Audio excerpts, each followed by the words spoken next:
ოკუპირებულ აფხაზეთში ეგრეთ წოდებულ საპრეზიდენტო არჩევნების მეორე ტური იმართება 1 საათი დარჩა საარჩევნო უბნების დახურვამდე. ეგრეთ წოდებული არჩევნების მეორე ტურში გავიდნენ პრეზიდენტობის კანდიდატები ბადრა გუნბა და ადგურ არძინბა. დე ფაქტო არჩევნების პირველი ტური 15 თებერვალს გაიმართა. საქართველოს ოკუპირებული რეგიონის გარდა ეგრეთ წოდებული საარჩევნო უბნები გახსნილია რუსეთში, მოსკოვსა და ჩერკესკში.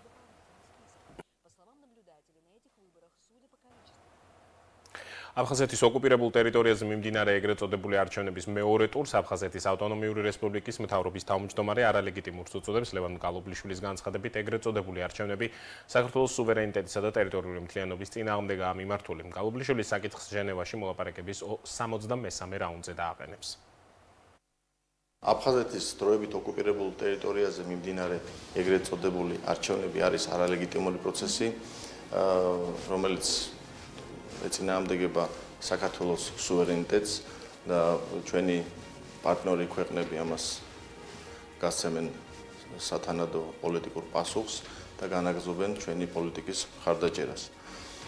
მე ხვალ მივემგზავრები ჟენევაში საგარეო საქმეთა სამინისტროს წარმომადგენლებთან ერთად.